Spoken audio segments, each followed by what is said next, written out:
Todos, né? Eu sou psicanalista e editor da Artes e Ecos.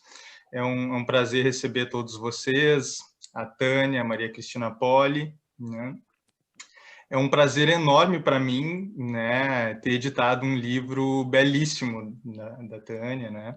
Que para mim, além de uma grande psicanalista, é uma grande escritora, né? E além do conteúdo do material do livro, né?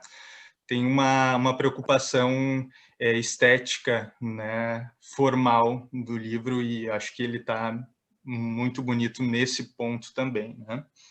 É uma honra.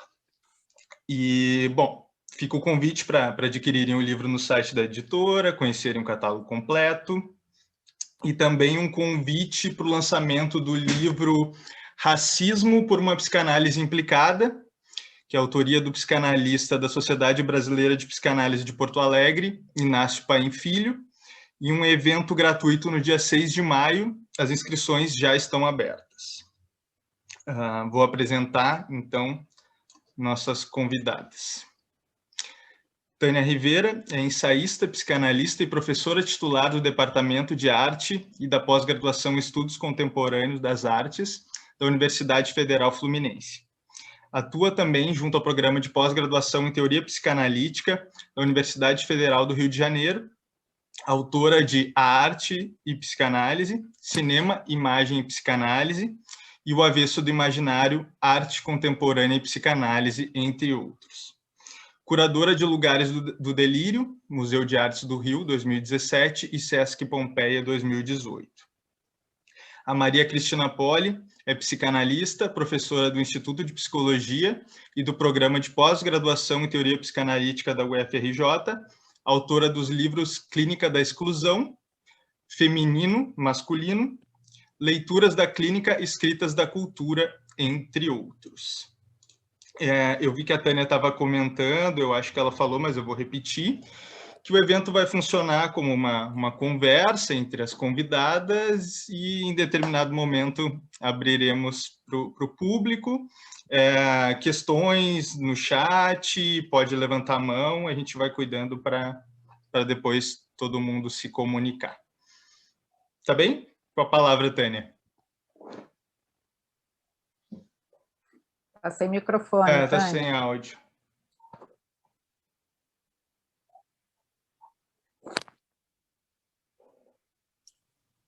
Estou muito contente com essa noite, com a possibilidade da gente conversar sobre esse livro.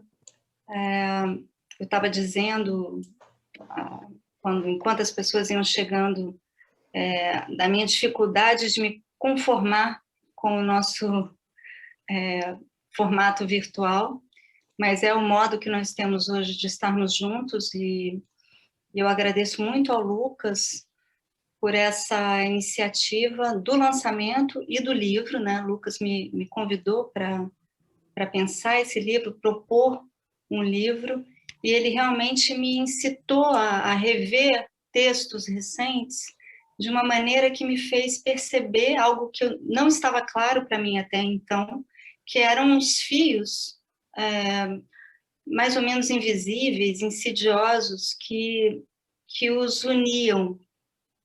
E me surpreendeu no processo de escrita, de organização de textos recentes, reescrita, revisão desses textos, e também escrita de novos textos, me surpreendeu essa linha, que na verdade é mais um emaranhado, porque não se trata de uma linha, um fio vermelho condutor, mas de uma certa coerência, de uma busca, né, uma tentativa da qual a coerência não estava tão clara para mim até então. Então, o Lucas tem um papel importante nisso. E eu quero agradecer muitíssimo a Cristina Poli, Maria Cristina Poli, que é uma amiga, colega de muito tempo, de longa data, longa trajetória, de trocas teóricas, afetivas, clínicas, um compartilhamento muito importante para mim.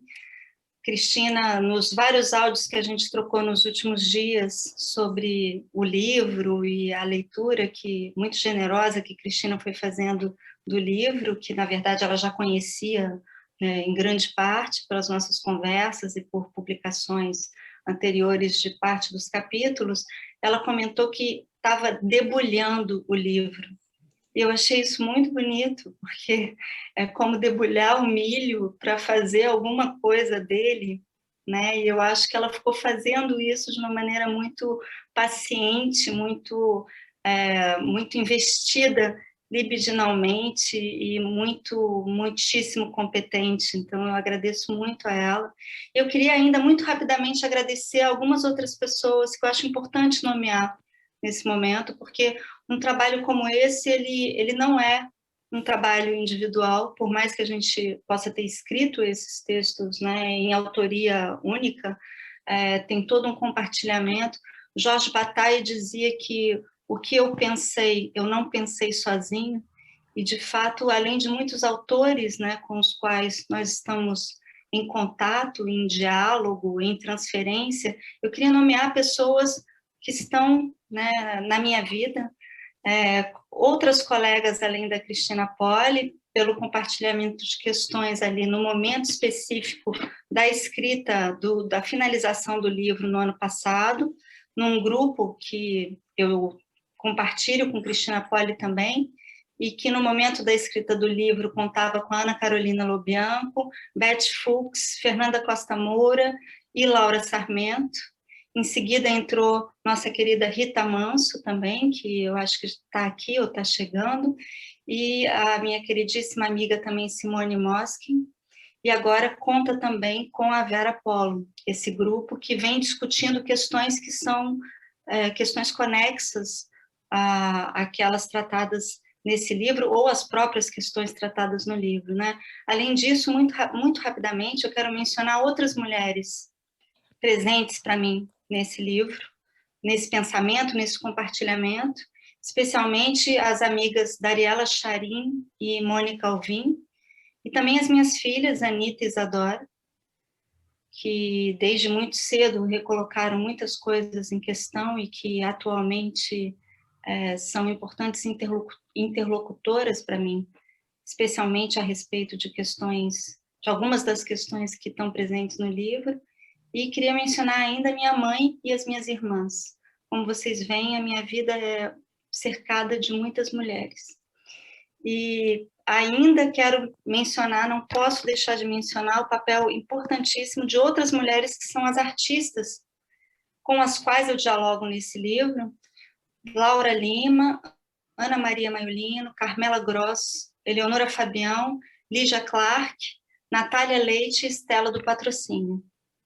Além delas todas, eu tenho também uma presença importante de, claro, nossos alunos, alunes e analisantes, que também estão sempre nos colocando em trabalho, né? Então, eu agradeço muito a todas essas pessoas, especialmente a Cristina, que que vai começar falando, né? Vai trazer alguns pontos da sua leitura generosa. A nossa ideia é fazer uma conversa, e é muito importante nesse momento, assim, quando o livro vem ao mundo, né, como uma garrafa de náufrago na qual a gente coloca alguma coisa e joga no mar, é muito importante perceber que a garrafa chegou a alguém e que essa pessoa abriu essa garrafa, pegou esse pedaço de papel e talvez tenha encontrado ali outras palavras, outras formulações que ecoam, mas também se distinguem eventualmente do que eu escrevi no momento anterior, e que transformam assim e dão, na verdade, talvez a verdadeira cara do livro, né? Então, para mim é muito importante esse momento da leitura da Cristina. Agradeço novamente e, bom, Cristina, está com você, né? Tá joia. Vocês estão me ouvindo bem? Super. Sim, está super bom. Bom, então, também agradeço enormemente, né, o prazer e a honra de estar nesse momento aqui com vocês. Entendo como um momento de festa, de celebração, né, de um acontecimento super importante, que é o lançamento desse livro. Já acompanho, como a Tânia disse, né, há muito tempo. Enfim, temos uma relação de amizade, uma relação afetiva de, sei lá, mais de 20 anos, né, Tânia? Mas também de muita troca intelectual, né, e muito, para mim, muito frutífera. Enfim, sempre nos provocamos muitas questões, né? Acho que até a gente se conheceu desse jeito, né? Apresentando o trabalho em eventos e estava sempre lá fazendo alguma pergunta. E assim a gente foi se aproximando e acabamos grandes amigas. Mas, enfim, para mim, então, é um prazer poder estar aqui. Eu sou uma admiradora do trabalho da Tânia, da sua erudição e da forma, enfim, tão produtiva que ela consegue expressar em tantos livros, né? E livros tão bem escritos e tão, enfim, tão instigantes, né? Enfim, que ela já produziu. E acho que esse livro em particular, né? E, assim, é um livro que tem uma marca muito peculiar, uma marca de autoria diferenciada em relação aos outros, uma marca de uma maturidade intelectual, e também, nesse sentido, agradeço e parabenizo, né, a editora, aí, em nome do Lucas, por ter tido essa iniciativa, essa, enfim, sagacidade de poder, né, fazer esse convite para a Tânia fazer essa produção, recolher esses trabalhos que ela vinha fazendo, né, de uma forma um pouco dispersa e poder permitir, né, que que os leitores tivessem acesso a esse conjunto de textos que formam um conjunto propriamente dito, porque tem um fio condutor bastante claro, não acho que sejam emaranhados soltos, como a Tânia, né, enfim, de forma um pouco autocrítica, né, coloca. Claro que passa por diferentes elementos, que eu vou tentar, então, trazer um pouco, né, na minha leitura, o que se destacou desses diferentes elementos, mas eu acho que, ao longo dos textos, vai ficando muito claro um fio condutor do trabalho e de uma série de proposições e de provocações que ela vai trazendo nessa contribuição que ela nos dá. Enfim, eu tinha pensado inicialmente de fazer tomar algumas notas para poder aqui conversar com vocês, mas eu fiquei tão tomada nesse meu trabalho com o livro que, quando eu parei para tomar essas notas, acabou que eu me tomei na escrita também.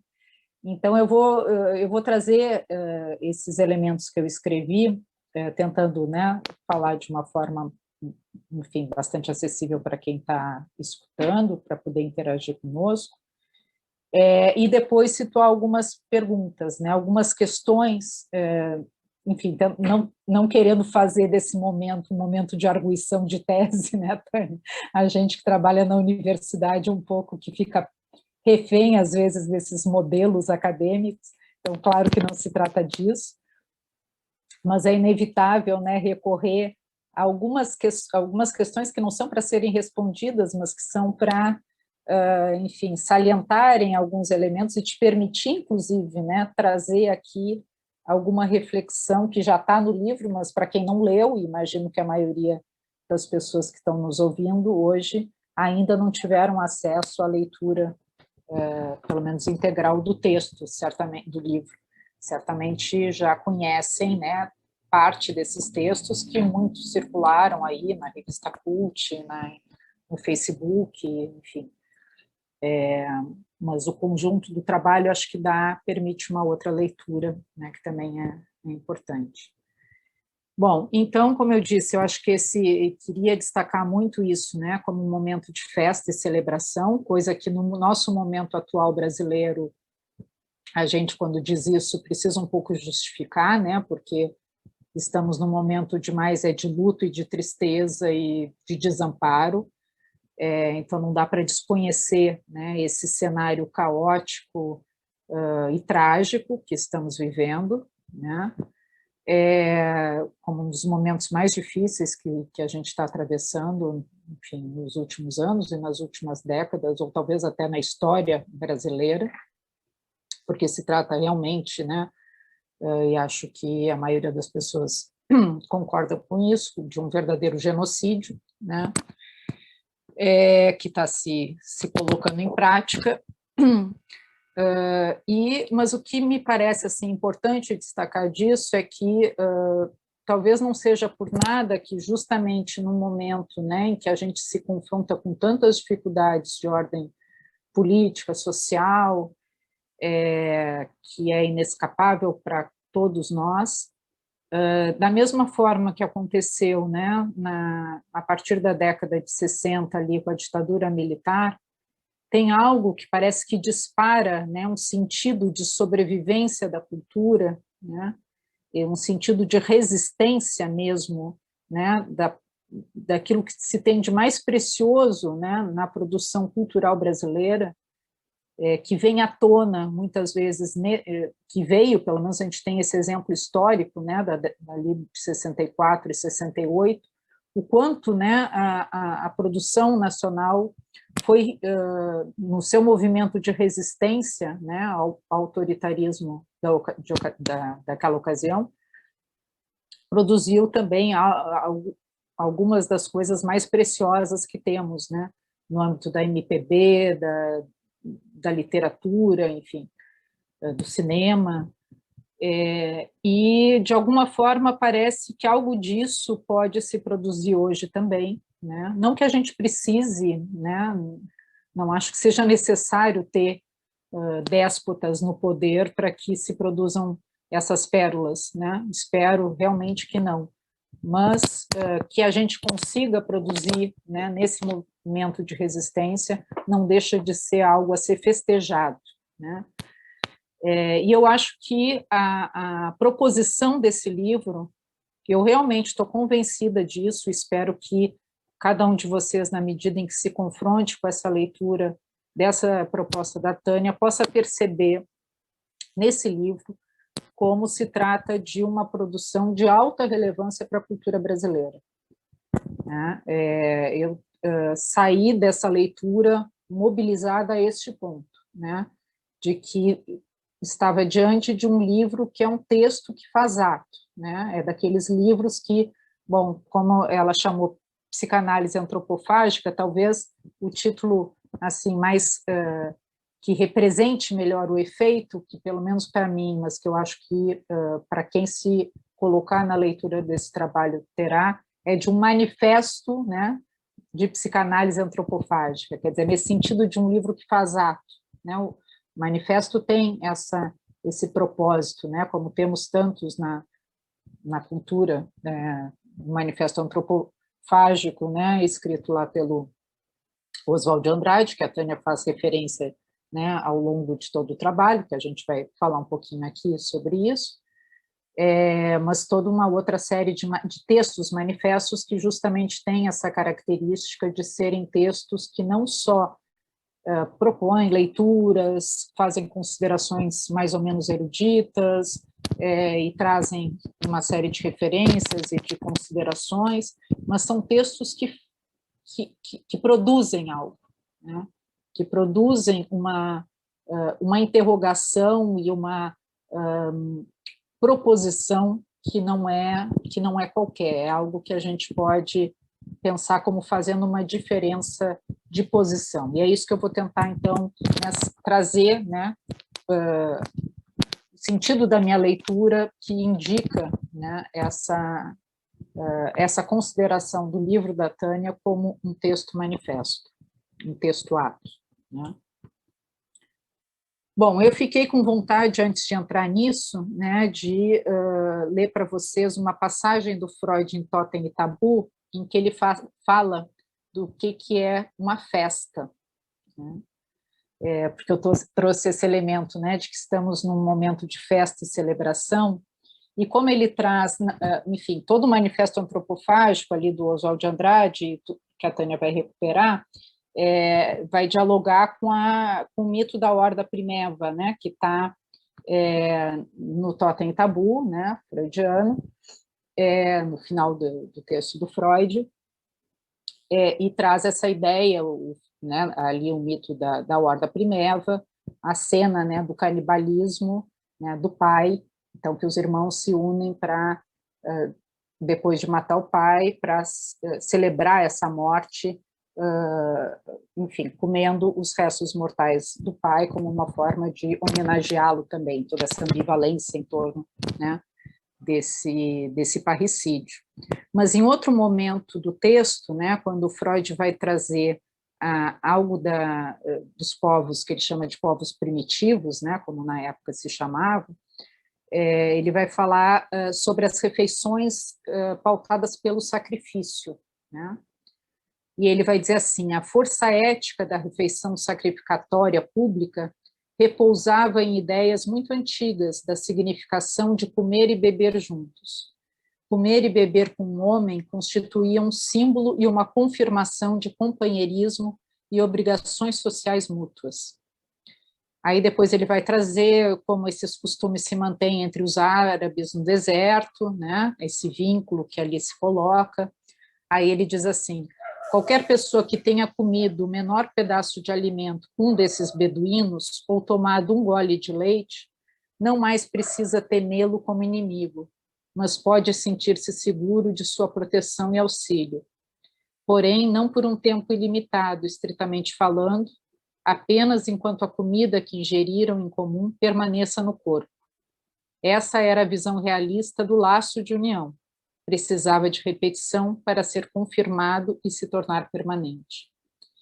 Eu acho isso assim belíssimo, né? Porque fala de algo que é um hábito ainda hoje, né? Dos nossos costumes, de quando estamos celebrando, e se estivéssemos em presença no lançamento, estaríamos certamente, né? Tomando um vinho, comendo uns aperitivos, que tem a ver justamente, né? Com essa refeição em que algo de um sacrifício comum se coloca ali, né? Enfim, então, que a festa comece, né, nesse tom, mesmo que aqui ela seja só uma metáfora, né, de tempos passados e talvez futuros, já que não podemos fazer isso em presença. Bom, então, a gente está aí em cheio com essa proposição do Freud no tema que atravessa o livro, né, a antropofagia. Essa proposição do Oswald de Andrade, em plena abertura do movimento feminista, é ótimo, já trago o meu ato falho, que vai ter a ver, como vocês vão perceber, do movimento modernista da década de 20, né? Estamos aí também fazendo 100 anos, né, claro, o texto de Oswald de Andrade é de 28, mas o movimento modernista, né, ali a semana de 22, então a gente está começando a década que marca o início do movimento modernista no Brasil, né? Então, essa década de 20 que remete a Freud, né? Aliás, Freud estava vivo nesse momento ainda, né? Então, a Freud e ao mito da Horda Primeva, Totem e Tabu, né? Na forma de paródia, o que o Oswald de Andrade vai fazer, e que a Tânia, né, recupera, é essa proposição da paródia, né? Essa certa ironia e, enfim, mesmo, sei lá, uma desconstrução, né, descolonial desse mito, né? Mesmo que não fosse um termo habitual na época, né? Já podemos identificar nesse movimento do Oswald de Andrade, nessa paródia, né, nessa apropriação e, ao mesmo tempo, né, essa ironia crítica que perpassa, né, a referência ao Totem e Tabu no Manifesto Antropofágico, né, o quanto tem ali de uma verve, né, de uma motivação descolonial.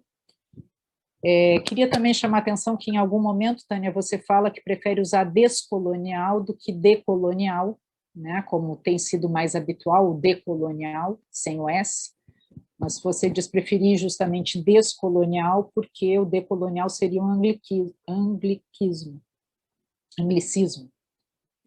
E eu acho interessante, me agradou também essa ideia do descolonial, porque, brincando com o significante, traz uma ideia de descolagem, né?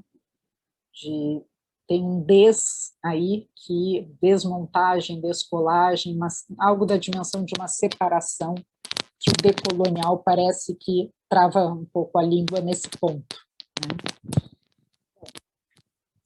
Mas, então, com base nesse manifesto oswaldiano e no que nele contém de subversivo ou emancipador, em sua ironia, seu humor, né, que vai ser também objeto de um dos textos, né, o humor como uma ferramenta de intervenção política, é um dos textos que compõem essa coletânea. A Tânia vai, em cada ensaio do livro, considerando ou convidando o leitor a se confrontar e debruçar sobre questões eminentemente contemporâneas. Não por que contemporâneo, né? Não porque elas sejam exatamente novas, né? Na verdade, todas essas proposições descoloniais ou proposições feministas ou proposições relativas a questões de gênero, elas estão aí no tecido da cultura há muito tempo, né? Talvez, pelo menos, desde a década de 20, né? Desde lá o início do movimento modernista, né? Mas elas, eu acho que a gente pode, a justo título, designá-las como contemporâneas, no sentido de que hoje a gente pode escutá-las e acolhê-las, escutá-las e incorporá-las, degluti-las, de uma forma como não se podia até então. Achar uma forma de operar numa dialética com essas questões, que são eminentemente, em relação à psicanálise, tem um histórico eminentemente crítico, né? De poder lidar com essas críticas, não numa relação de oposição, não num isso ou aquilo, ou psicanálise ou descolonial, ou psicanálise ou feminismo, mas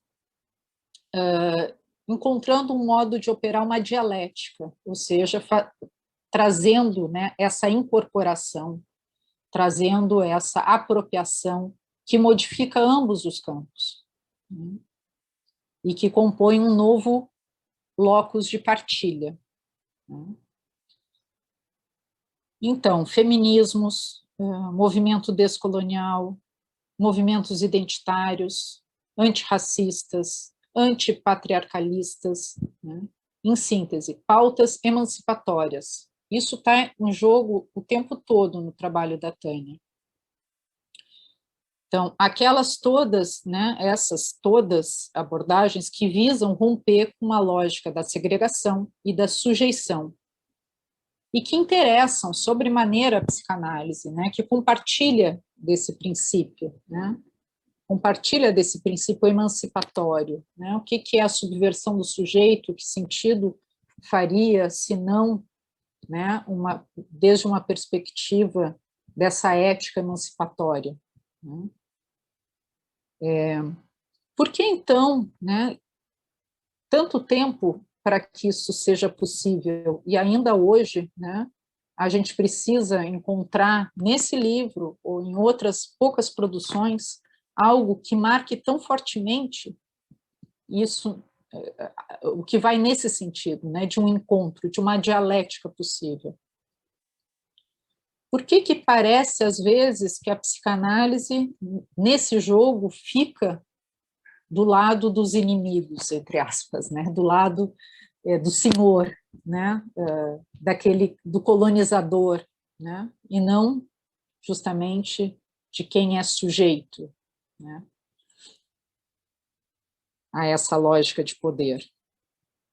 Então, Tânia, nesse livro manifesto, faz ato, como eu dizia, ao indicar e operar sobre esses pontos de resistência colonial na psicanálise. Porque eu acho que é preciso reconhecer que há pontos de resistência colonial.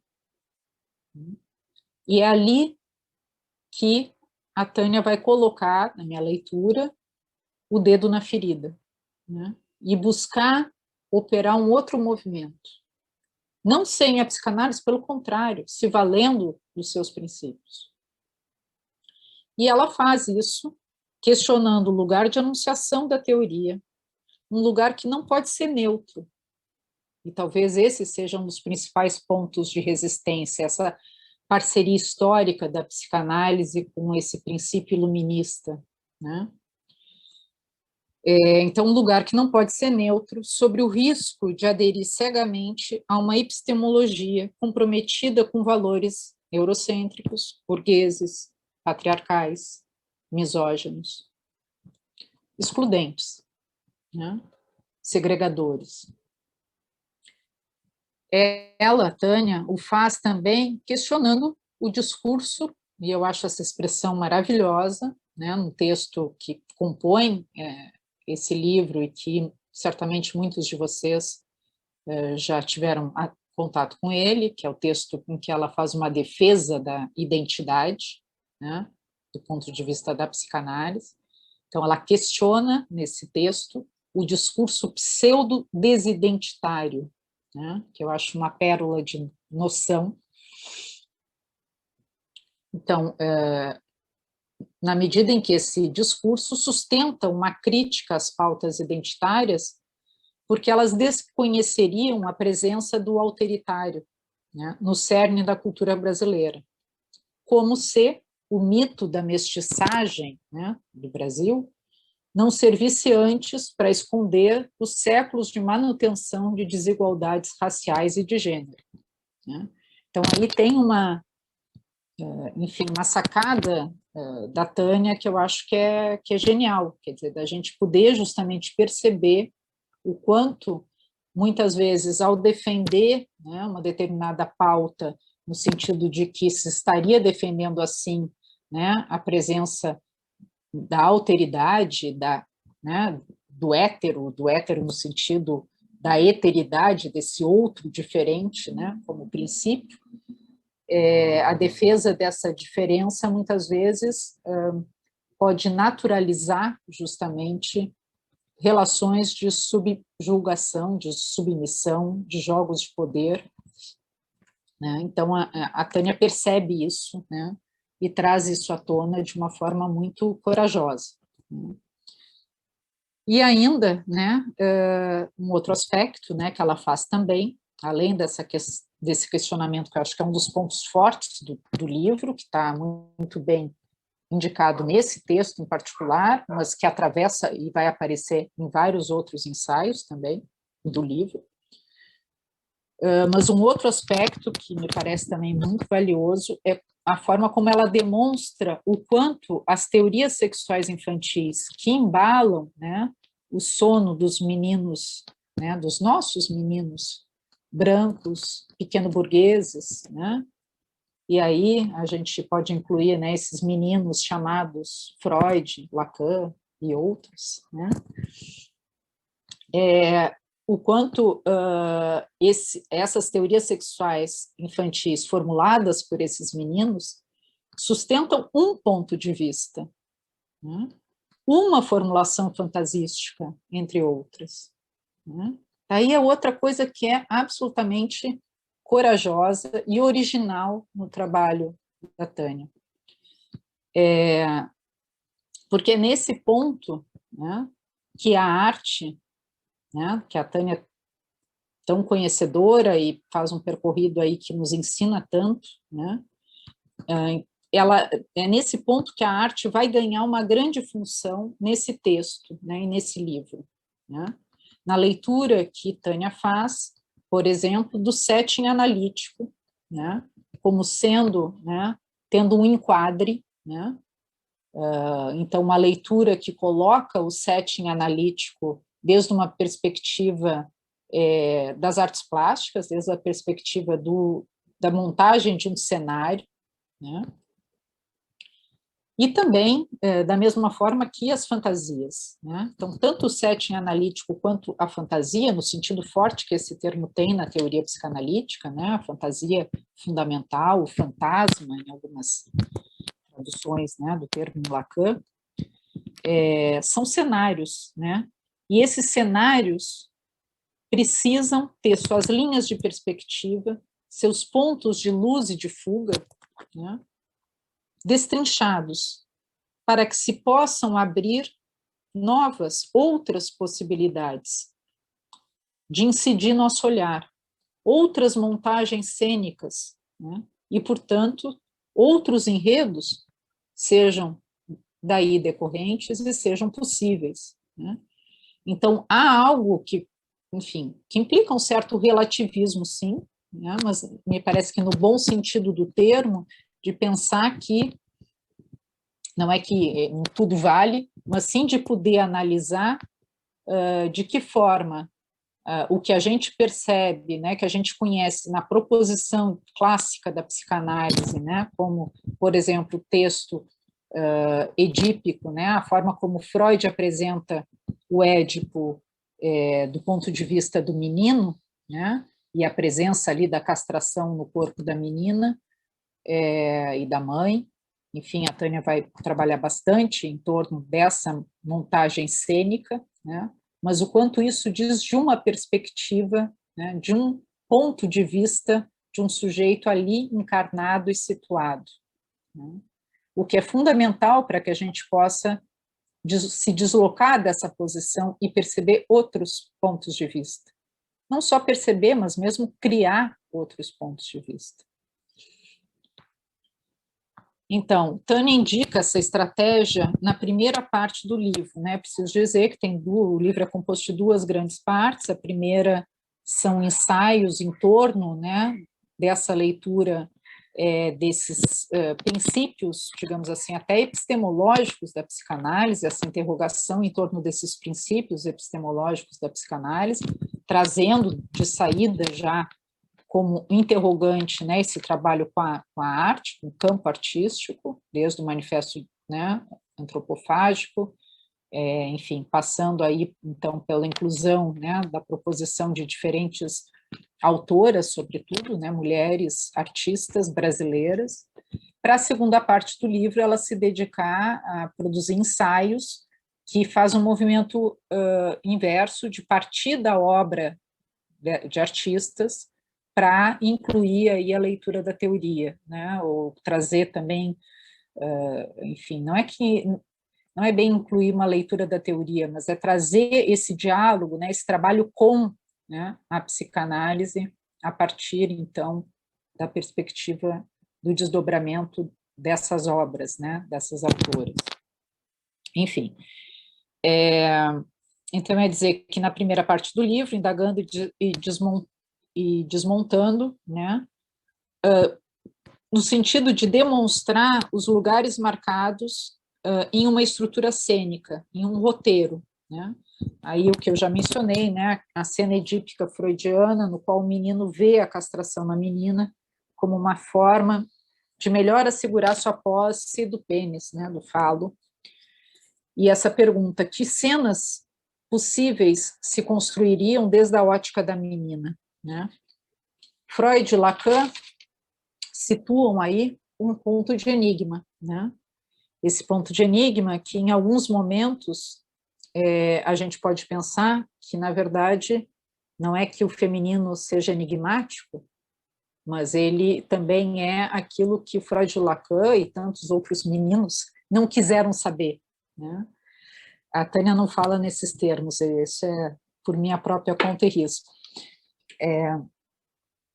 Mas, então, a Tânia vai perguntar às artistas, né, e nesse ponto ela segue a orientação freudiana e lacaniana, né, de trabalhar com a arte e com os artistas, né, e ela vai literalmente seguir a linha dos seus trabalhos, né. É interessante isso, porque são artistas que trabalham, as obras escolhidas pela Tânia ao longo do livro, todas elas têm esse traço em comum. Talvez aí já tenha uma questão para você poder comentar, Tânia, de por que, né, essa escolha pela linha, como esse objeto que perpassa a obra de todas essas artistas. Evidentemente que, assim, um pouco de modo metonímico, eu pensei que tinha a ver justamente com a linha da perspectiva, né, e acho que, de alguma forma, você faz esse jogo, né, de que essas artistas, nos seus trabalhos, elas desmontam essa perspectiva clássica, né, essas linhas de perspectiva clássica, e remontam com os seus jogos, com linhas, outras brechas para o olhar, outros pontos, né, de vista, outras perspectivas, né, desde o qual é possível construir essa cena, né? Então, são artistas brasileiras contemporâneas, cujas obras dão ocasião de desenvolver outros modos de construir relações alteritárias, né?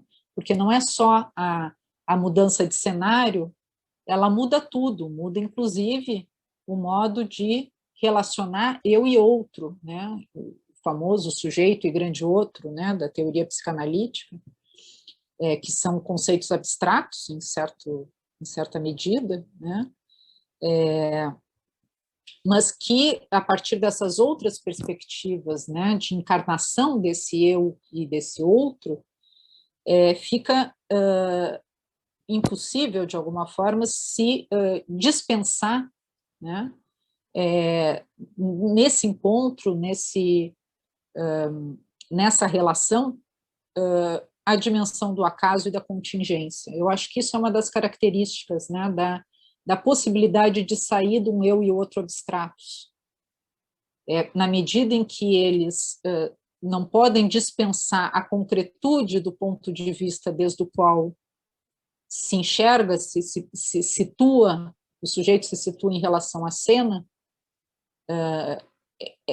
nessa mesma medida, é impossível a gente dispensar da consideração desse encontro eu-outro, que está sempre em causa na produção de qualquer cenário, é impossível dispensar a dimensão do acaso e da contingência.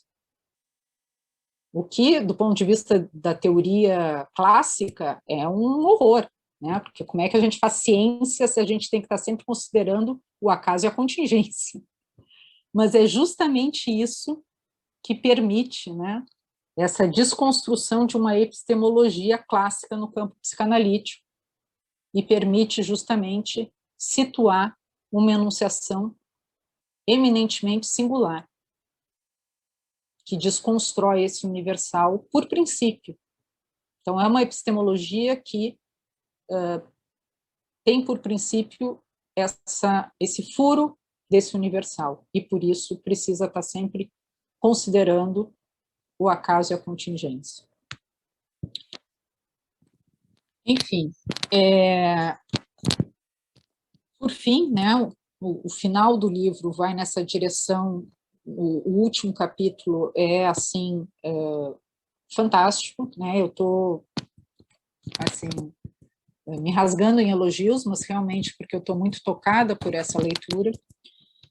E no último capítulo, em que a Tânia traz um trabalho muito próximo, e que a gente sente muito afetado, né? Ela também como autora dá para perceber, né, o quanto ela é afetada na sua escrita, né, por esse trabalho que ela comenta ali, da Lygia Clark, né?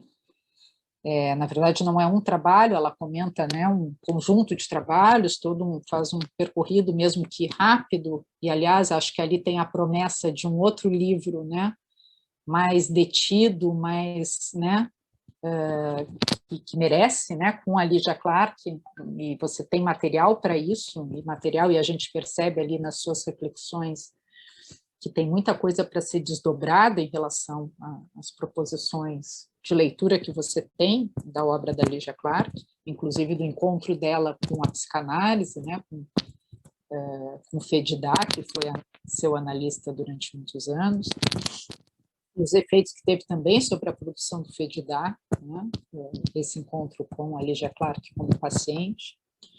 Enfim, então esse comparecimento no texto da Lygia Clark, né, nesse belíssimo último ensaio, né, traz essa produção de uma contra-antropofagia, né, que mais do que ser no sentido contrário, né, a antropofagia original oswaldiana, parece ser um segundo tempo, né, desse movimento inaugurado lá na década de 20.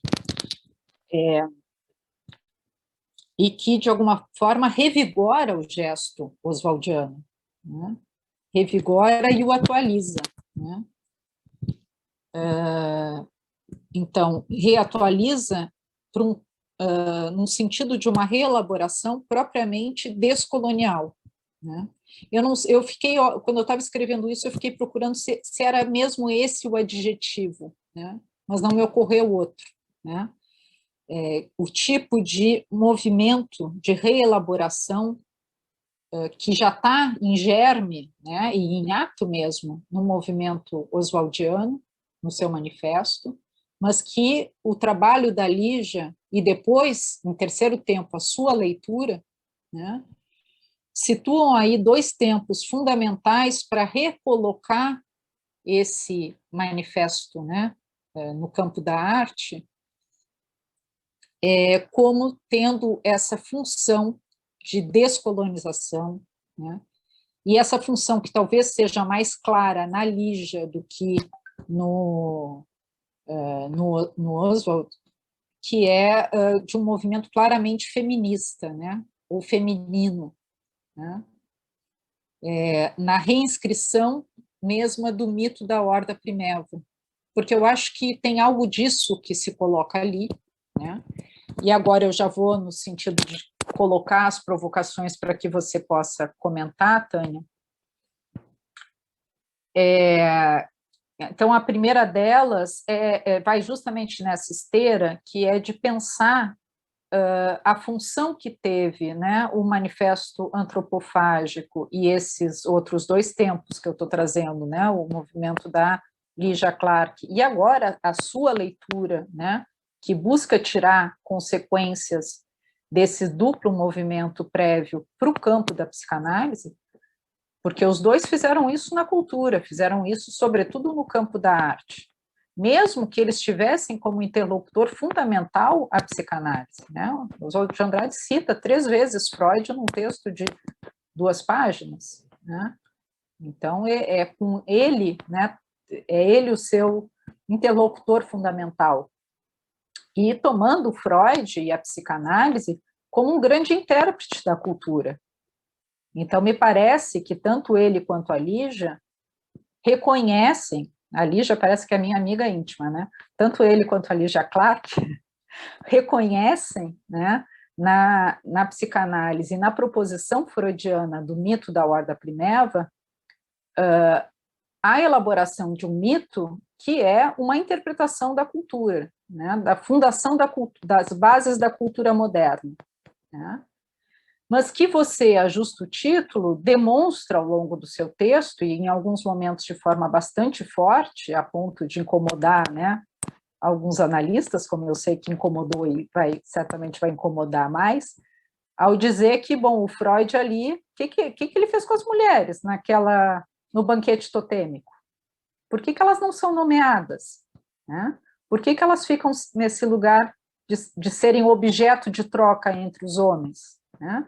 Não seria preciso, né, reinterpretar, reescrever esse mito desde uma outra perspectiva, para usar, né, enfim, o seu modo de trabalho, né, construindo uma outra cena, e aí você traz como a Lígia coloca em ato isso, mesmo que ela não nomeie nesses termos, né, ela propõe ali uma forma de compartilhamento, né, através da sua produção artística, com a saliva, enfim, com todo o cenário que ela monta, que depois você pode aproveitar e descrever um pouco, né, porque eu acho que isso é uma coisa riquíssima da nossa cultura e tão pouco conhecida, né, de uma autora tão fabulosa como é Lígia Clark, que infelizmente nós brasileiros conhecemos pouco, né, conhecemos mal essa produção. E como ela traz isso, e ao mesmo tempo, né, atravessada por uma série de questões que, como você traz no seu texto, dão testemunho de preocupações dela de situar a sua produção desde o ponto de vista da produção de uma mulher, né? Então, ela vai trazer para a primeira cena, enfim, nas suas poesias, nos seus escritos, né, a questão da vagina, por exemplo, da boca, da saliva, e vai fazer essa relação aí com os genitais femininos, e isso entra, né, no cenário que é composto pelo enquadre do trabalho da Lígia Clark.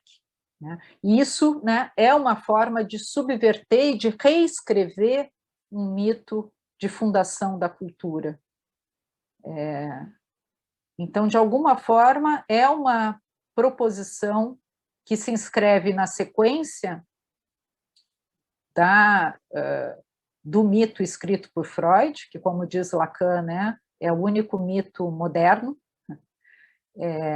e é um mito que enfim, que tem uma série de consequências no campo psicanalítico e no campo cultural, mas uma das consequências fortes é justamente ele ter sido reescrito, né, e agora relido por você, né, ganha uma outra dimensão de escrita igualmente, por essa perspectiva decolonial e, eu diria, feminista, né, com Oswald de Andrade e com a Lígia Clark.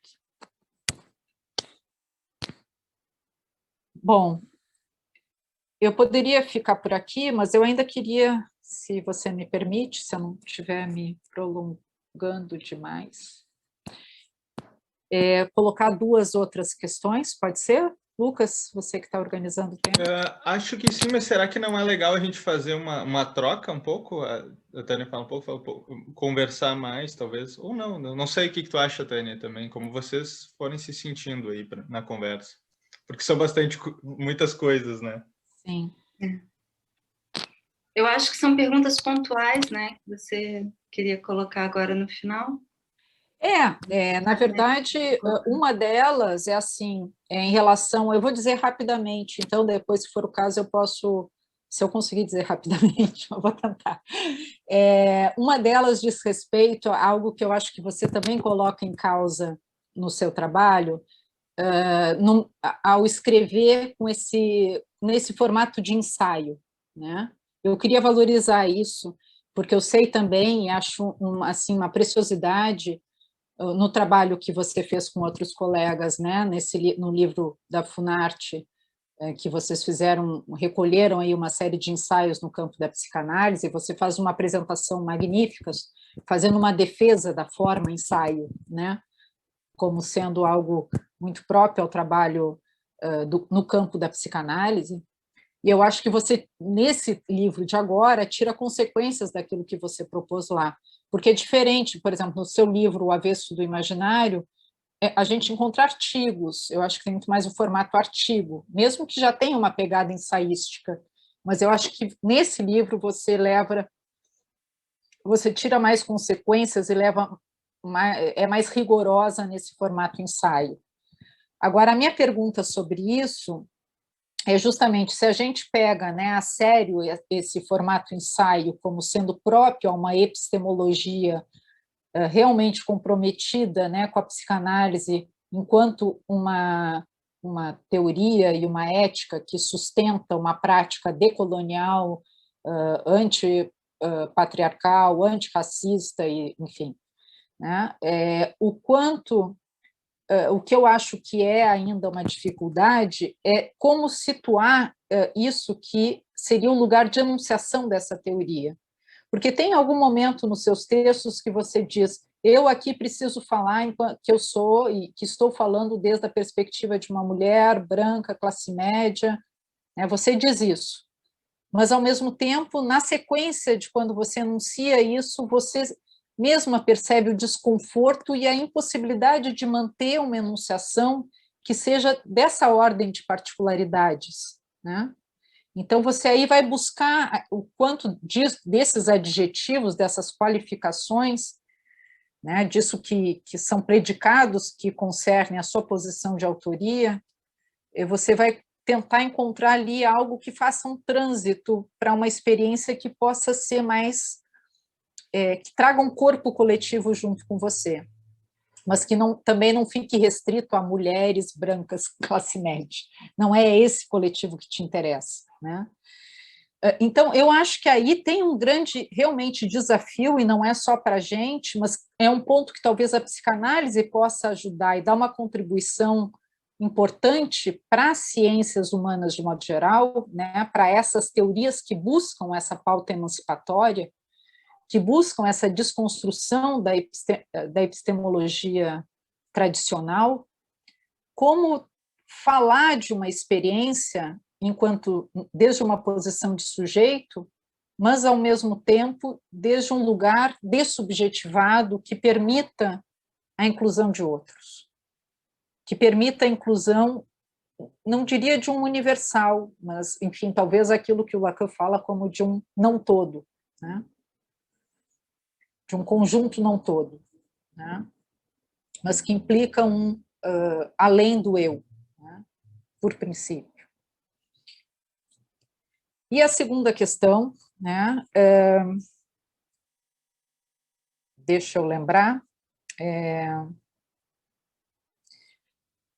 a relação entre arte e psicanálise, né, que isso eu já até marquei na minha fala anterior, né, que eu acho que tem aí uma originalidade no modo como você propõe, que eu nunca vi outro psicanalista, né, nem brasileiro, nem estrangeiro, propor esse tipo de leitura em que toma a arte desde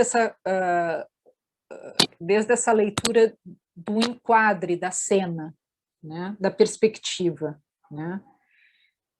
Eu acho que isso aí tem algo metodológico muito potente, né, para ser transmitido, né, como um modo de operar e que coloca em questão a cena enquanto cena inconsciente, enquanto outra cena, enquanto trabalho com a lógica da fantasia, né, e que não faz com que a gente precise necessariamente passar pelos nós borromeus, não que não seja necessário e interessante, ou pela topologia lacaniana, né, mas é uma forma de situar a topologia, né, situar esse olhar que inclui necessariamente, né, aquele que está por relação a essa obra. Eu acho que isso também faz diferença para o próprio campo da arte, de não poder dispensar o espectador, de não existir sem a consideração do ponto de vista desde o qual o espectador é convocado a participar da produção da obra.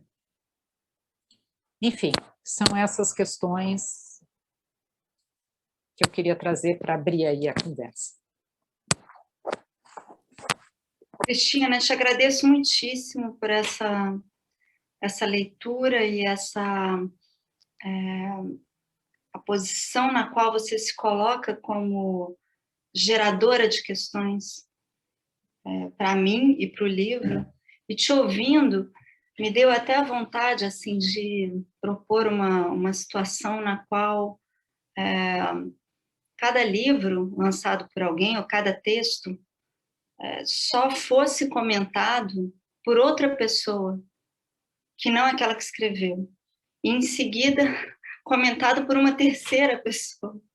E assim que o livro fosse circulando, as ideias do livro fossem circulando, de modo a fazer dele um assunto, ou até mesmo uma autoria, eventualmente, da gente. Porque eu acho que me interessa esse ponto da gente. Cheguei a propor uma vez, mas de uma maneira, claro, como uma brincadeira, uma proposição absurda, a ideia de pegar toda a obra de Freud e substituir, cada vez que ele diz eu, ou inconsciente, não, quando ele diz inconsciente, porque Freud nunca usa o termo sujeito, né? Cada vez que Freud diz o inconsciente, substitui o termo por agente. Eu acho que poderia ser muito interessante pensar a gente. Eu acho que se trata hoje desse desafio de pensar o laço social, como nós costumamos chamá-lo numa perspectiva lacaniana, pensar a ligação entre as pessoas, o compartilhamento e a construção de grupos e de grupos de resistência e de luta, inclusive, sob o modo do hiato do que nos constitui, né, da distância de cada um em relação a si próprio, e não da sua coalescência e identidade consigo mesmo. Eu acho que tem toda uma série de consequências disso, inclusive para pensar hoje o termo identidade, né? Mas me deu vontade de começar a reação a você por essa proposta, porque me parece que a catástrofe ela é vivida coletivamente, né? E diante dessa catástrofe hoje, né, que não é apenas, você mencionou rapidamente, eu queria retomar, porque eu acho importante que a gente não deixe de falar sobre isso, né? Não se trata apenas de uma catástrofe sanitária, né? Se trata de estarmos diante do genocídio, que já era prática constante frente, especialmente a povos indígenas e jovens e crianças negras na periferia das cidades brasileiras, mas que agora se escancara, né, nessa crise sanitária, se escancara como uma política de governo, e a importância de cada ato nosso, como essa conversa, não deixar de ser uma resposta a isso. E eu concordo com você, Cristina, que, de alguma maneira, esse livro é uma tentativa de reação, não de resposta, mas de alguma reação a isso.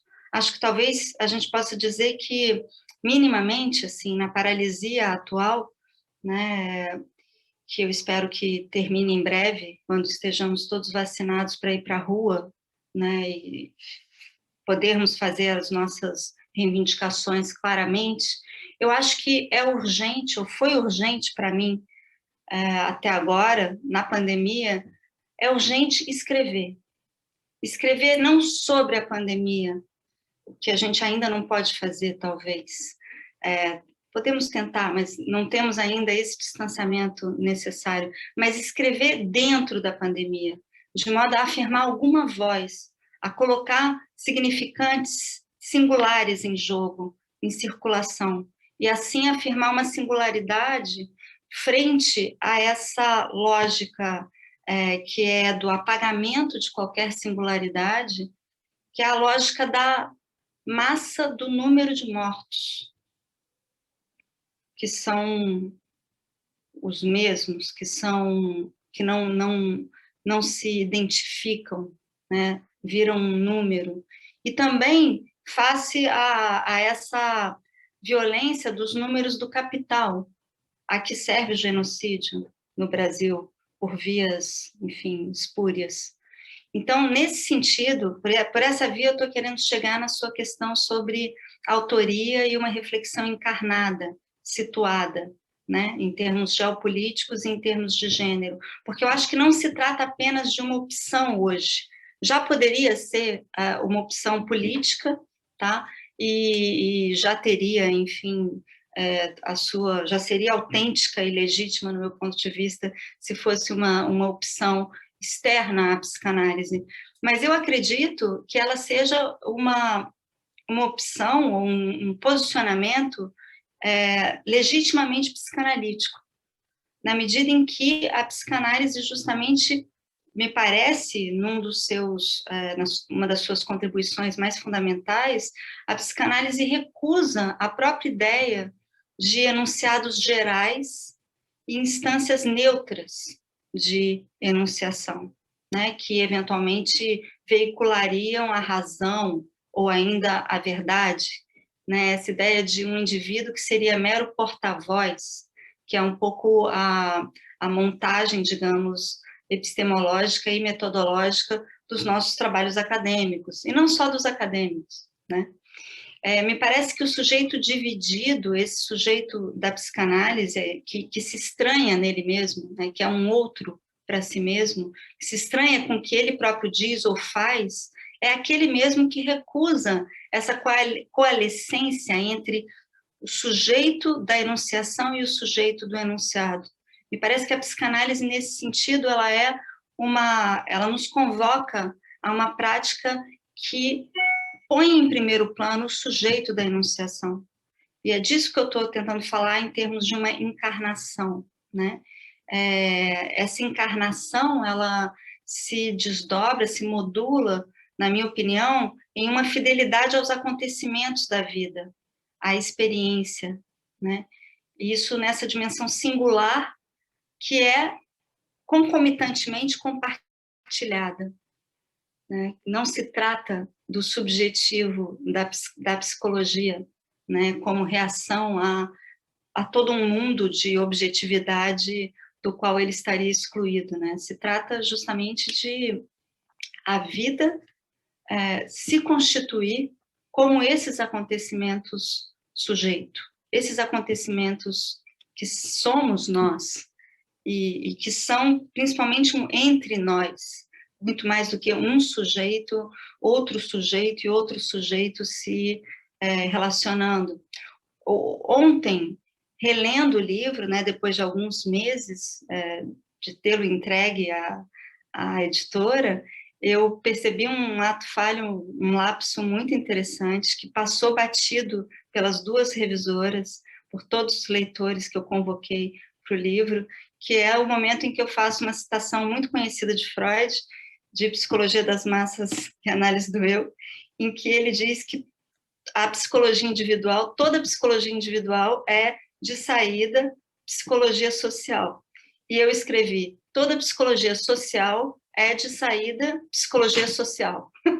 e eu me dei conta, nem o Lucas tinha visto, porque o lapso é ótimo, porque realmente não existe psicologia individual. Acho que esse é o ponto. Estou falando de uma forma um tanto provocativa, mas eu acho que a psicanálise nos coloca diante disso, né? Que não se trata de uma interioridade versus o mundo, os acontecimentos do mundo, mas se trata justamente de nós acontecendo no mundo entre nós, a gente, como eu disse. Eu gosto de usar a gente também porque é um termo, né, um substantivo feminino, e isso me parece interessante para abalar um pouco essa noção do sujeito neutro, de enunciação, que é um autor que enuncia a verdade, pela boca do qual sai a verdade, aparece a verdade,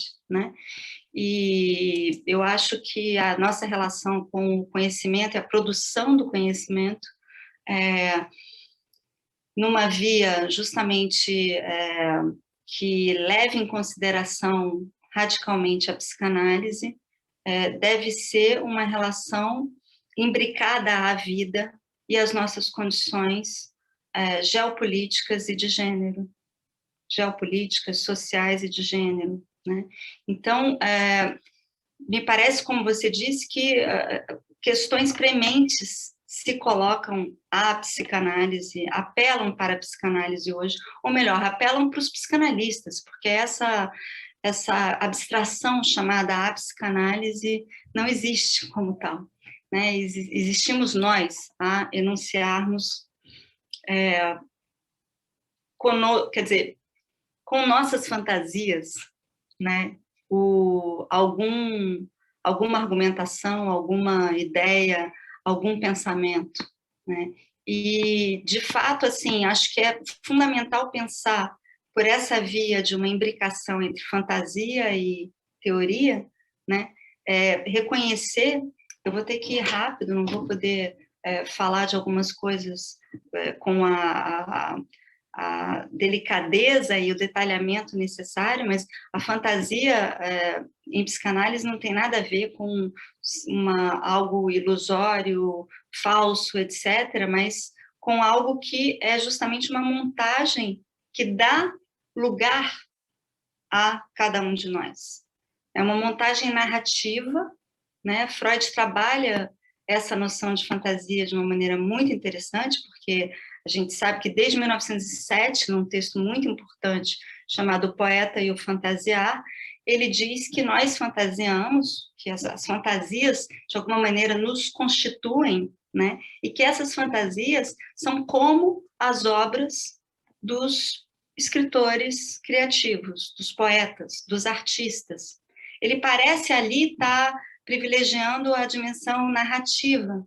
E, de fato, anos depois, ele escreve um outro texto muito famoso, que é o Bate-se numa Criança, na qual toda a gramática, né, desse enunciado muito simples, bate-se numa criança, é trabalhada de forma a mostrar que se trata de uma cena. se trata de uma cena com lugares, né, diferentes, aquele que bate, que no caso é o pai, nas fantasias que Freud relata da sua clínica, enfim, que ele traz dos seus pacientes, o pai que bate numa criança, e essa cena de espancamento é vista por uma outra criança. E quem é essa pessoa? Que lugar ocupa essa pessoa que é a paciente de Freud que está contando essa fantasia? Esse lugar é móvel, né? Se trata de uma cena mais do que de uma narrativa, ou ao mesmo tempo de uma narrativa e de uma cena. Eu chamaria mais de cena do que de cenário, isso que você está apontando, nesse sentido fundamental. A gente fala em setting analítico, sem talvez levar a sério essa expressão inglesa como uma certa cena espacial, espacialmente montada. Eu acho que a gente pode dizer que o setting analítico é aquele que recusa um lugar de palco para que justamente naquele espaço, né, naquele espaço no qual a escuta pode flutuar igualmente, sem que haja uma linha de fuga bem estabelecida para um determinado palco, nesse espaço pode se movimentar os lugares implicados nessa cena. Essa cena que nos dá lugar no mundo. E você tocou no ponto fundamental do texto, que talvez seja um dos textos, para mim, mais importantes, certamente, do livro, que é aquele que eu escrevi em reação à famosa fala do Paul Preciado, bastante espetacular, num evento de psicanálise na França, e que toma como ponto fundamental uma das bases para se pensar a questão de gênero na psicanálise, justamente essa afirmativa completamente radical de Freud, de que, diante do enigma da sexualidade, diante do grande enigma do sexo, eu acho que é assim que ele fala, nesses termos, o que nós fazemos é inventar versões. A biologia não seria mais do que uma ou algumas versões. E são essas versões narrativas, essas fantasias sexuais infantis, né, que estão em jogo, muito mais do que a anatomia. Poderia citar diversos momentos em que Freud claramente coloca a anatomia, relativiza a anatomia e a coloca como arbitrária. Mas, para ser rápida, eu quero só lembrar que a própria posse universal do pênis é trazida por Freud como uma teoria sexual infantil. Então, a própria ideia da castração, de que o corpo da mulher /mãe, da mãe, especialmente, né, na cena do fetichismo, a própria ideia de que o corpo da mulher é aquele onde pode se encarnar essa ausência de pênis, essa falta, né, está implicado nessa fantasia, nada mais do que isso. E essa fantasia, ela se apresenta em alguns sujeitos, né? Então, eu tento trabalhar por essa via da cena, eu tento trabalhar a cena do fetichismo como fundamental, né? O fetichismo é um texto de Freud de 1927, em que ele fala muito claramente do ponto de vista dele, está muito encarnado, que é o ponto de vista do menino, esse menino, diante da revelação do corpo da mãe.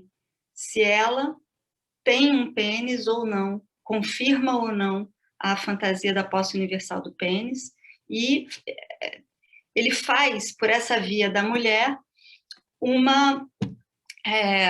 o suporte da castração, da ameaça de castração e, dialeticamente, da confirmação de que ele sim possui um pênis. Bom, essa montagem, tratá-la como cena, né, e não como uma, digamos, uma consideração, um axioma, uma montagem, né, argumentativa neutra e universal, me parece não uma pretensão de ir além da psicanálise ou de rechaçar a psicanálise, mas simplesmente um modo de levar a sério a própria formulação freudiana segundo a qual a sua compreensão da questão da feminilidade é extremamente limitada. Ele termina um dos seus textos sobre o tema dizendo, né, que quem quiser saber mais sobre esse enigma, que a mulher deveria perguntar aos poetas, aos artistas, ou às suas próprias experiências de vida. Eu gosto especialmente dessa afirmação de Freud, porque além dela ser muito humilde, né, ela, curiosamente, ela articula experiência de vida e arte. Apesar dela trazer uma característica, enfim, muito complicada, porque ele não chega a pensar em também ouvir as mulheres a esse respeito, né? Ele não chega a dizer isso. Mas, enfim, a ideia de que há muito mais a se saber sobre isso, e esse modelo que ele traz é um dentre outros, talvez. A gente sabe que isso vai ser colocado com mais clareza e de maneira muito definitiva, clara por Lacan, né, na sua consideração do gozo outro, da ideia de que a mulher está não toda na lógica fálica, mas, sobretudo, eu queria ressaltar, antes de entrar na antropofagia, tentando ser rápida aqui, porque eu acho fundamental que a gente possa também ter comentários, observações, eventuais perguntas do público.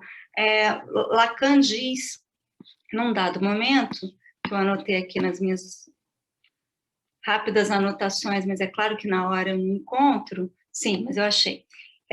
Lacan diz no Seminário 20 que a questão toda está aí, que a mulher tem diversos modos de abordar o falo. Ela está não toda na função fálica, mas ela não está em absoluto fora dela.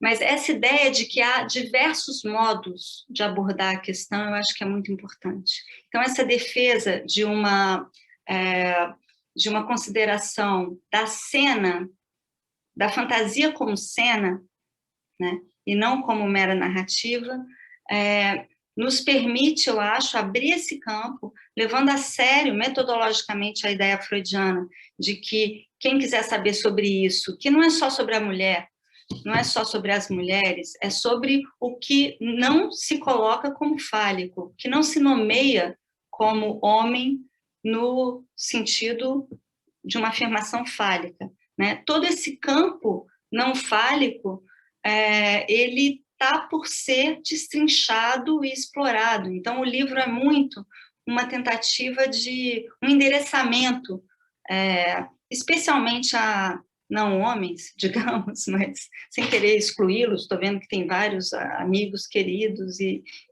enfim, pessoas nos ouvindo aqui, mas tem um endereçamento desse livro a não homens, né?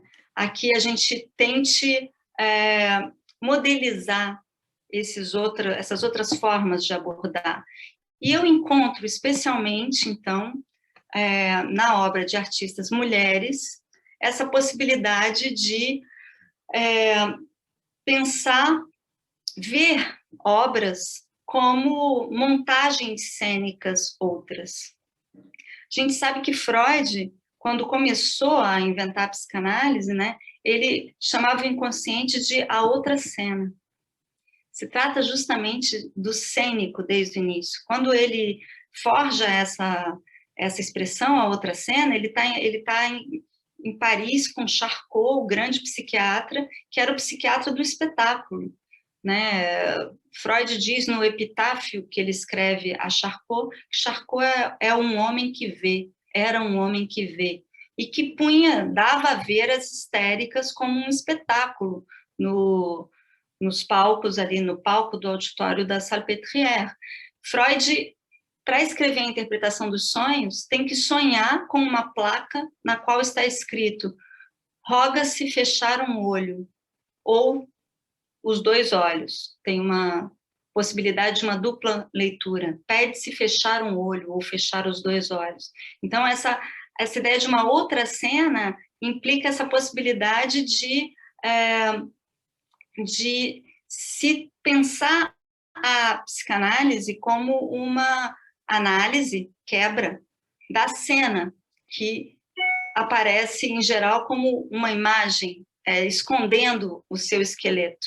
O que eu tento fazer no livro é desmontar, então, em termos de gênero, mas também em termos descoloniais, pela via de Totem e Tabu, essa desmontar e como mostrar, talvez, as vísceras disso que são estruturas que se querem hegemônicas, e ir à busca, tentar encontrar o que talvez a gente possa chamar de inestrutura, né? Alguns emaranhados, talvez, né? E isso a gente tem, inclusive, uma presença disso no livro, com essas artistas, esses trabalhos que eu comento, e que não foram, estranhamente, Cristina, não foram trabalhos que eu escolhi.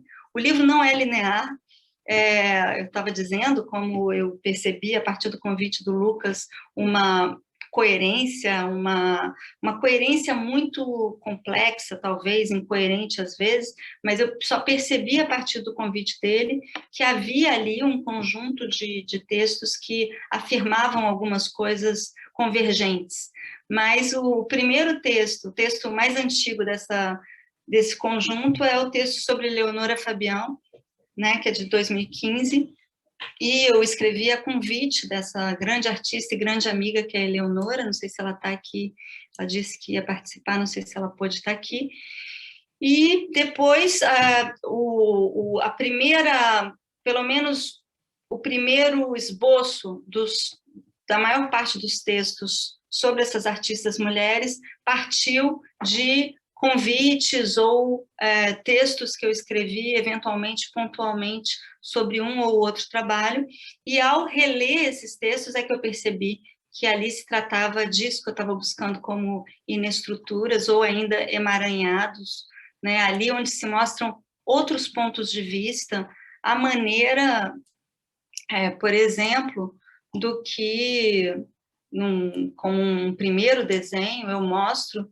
que é o trabalho da Laura Lima, que se chama The Inverse, né, o avesso, o inverso, em inglês.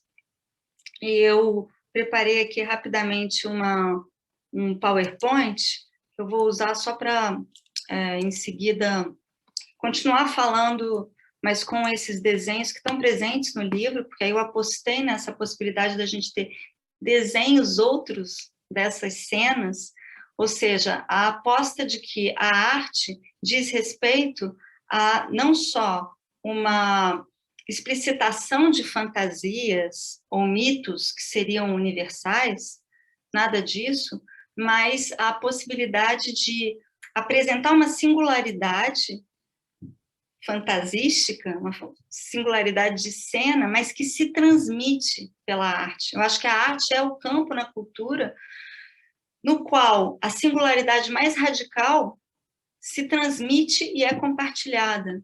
E, portanto, não se trata de, com a arte, tornar a psicanálise mais didática, nem de, complementarmente, trazer a psicanálise para uma compreensão da arte, mas se trata de buscar na arte realmente modelos,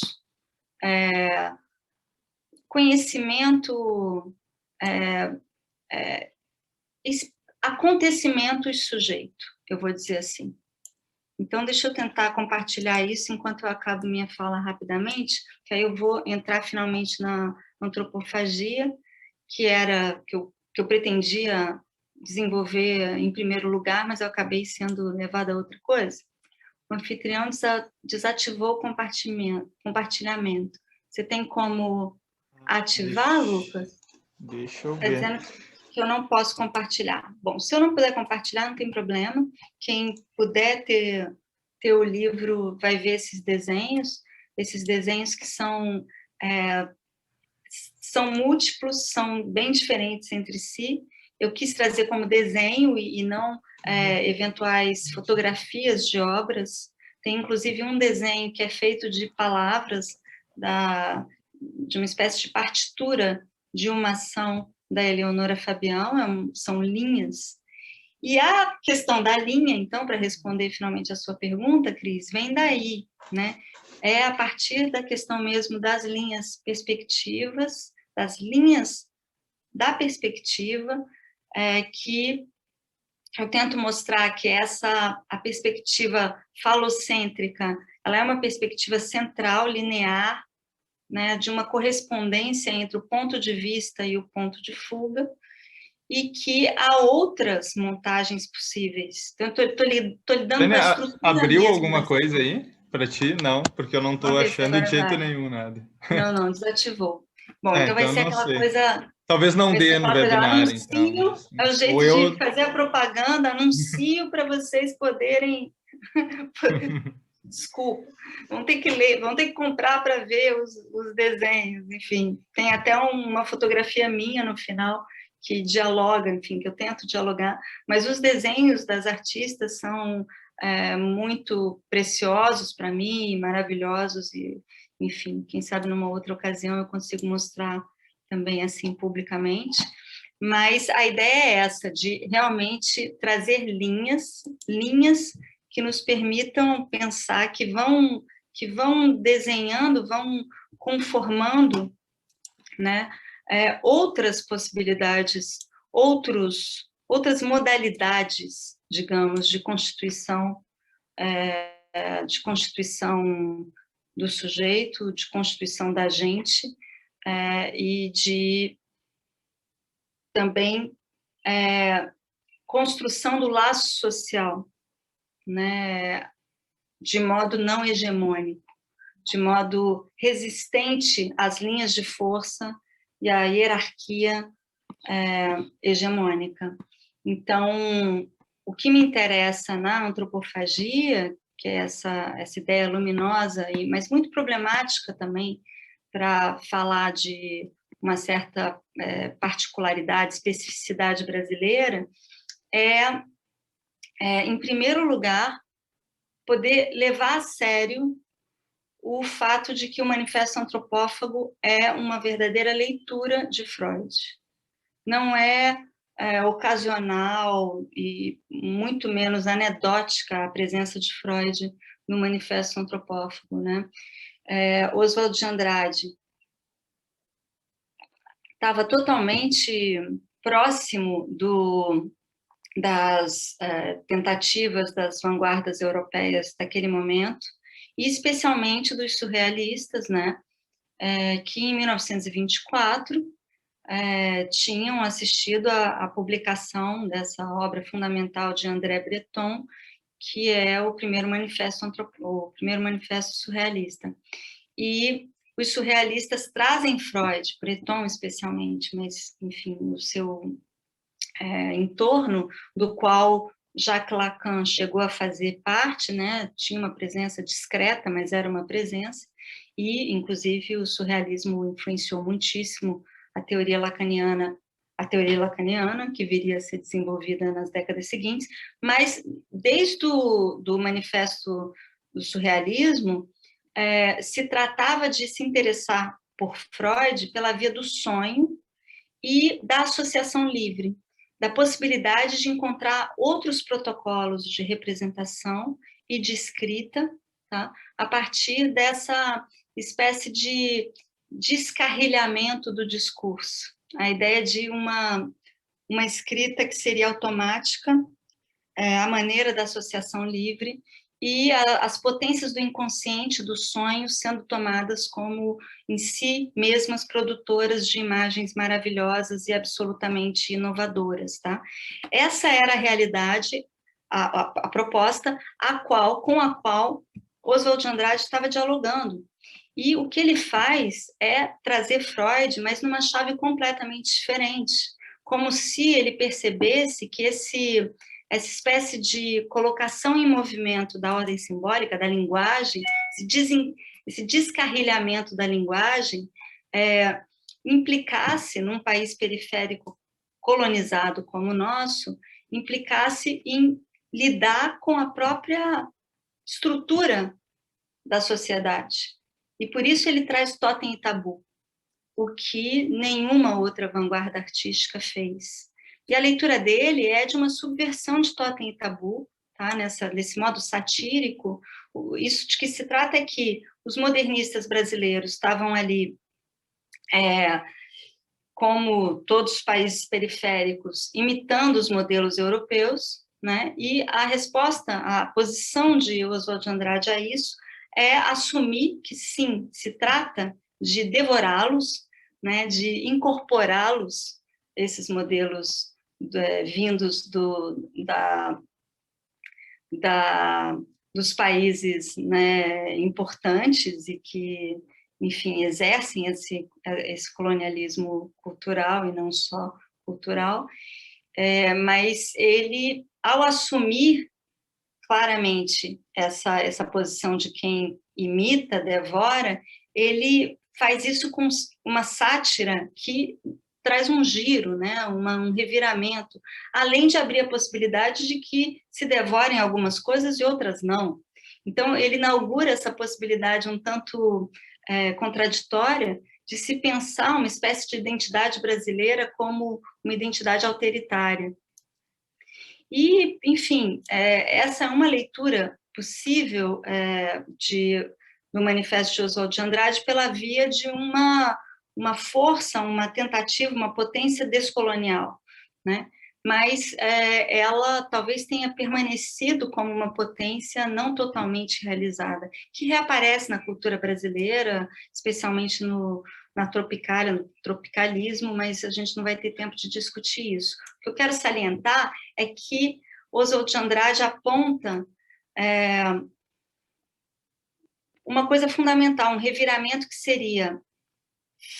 consistiria em vez de reverenciar o totem e obedecer aos tabus que dele decorrem, né, em vez de se sujeitar a esse momento fundador da sociedade, né, que Cristina já lembrou com essa horda primitiva, essa horda primeva, e o assassinato do pai e o banquete canibal como esse momento de incorporação do corpo do pai, que se torna um significante, né, que reúne um significante compartilhado pela fratria, pela sociedade dos irmãos, né?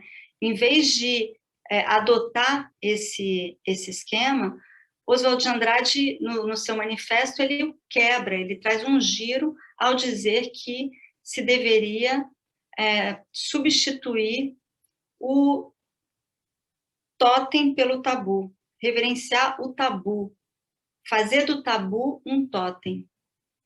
Então, é um elogio da transgressão, é uma irreverência ao totem, à figura que marca esse significante, talvez esse traço lunário, a gente poderia falar com Lacan, mas isso que determina o pertencimento, né, da fratria.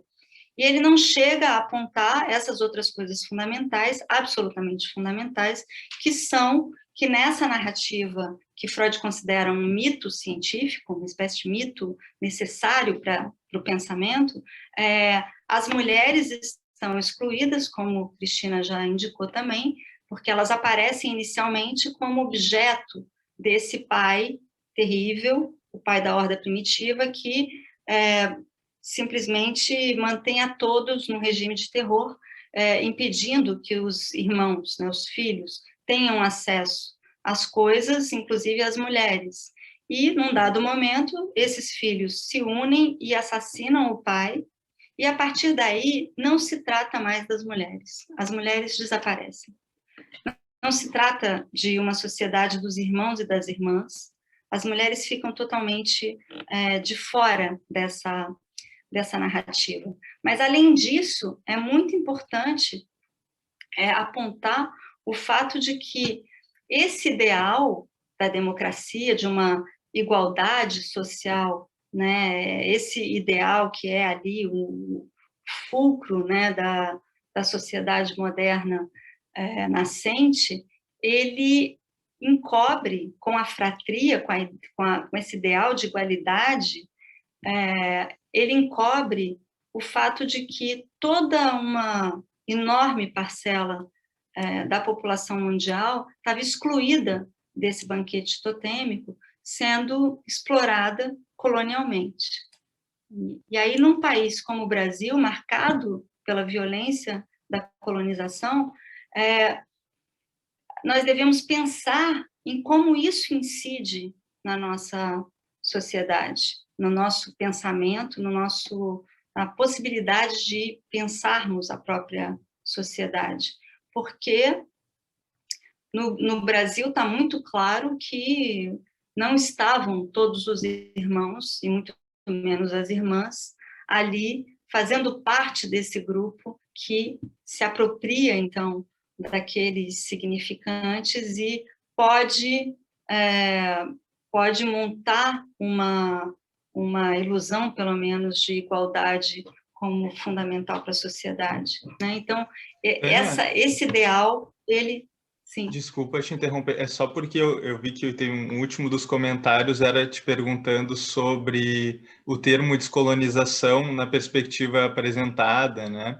Eu não sei se tu está lendo ou não, ou se tu já está respondendo ou pensando, tem mais algumas outras perguntas, então só te dizendo que tem uma nessa linha aí. É difícil.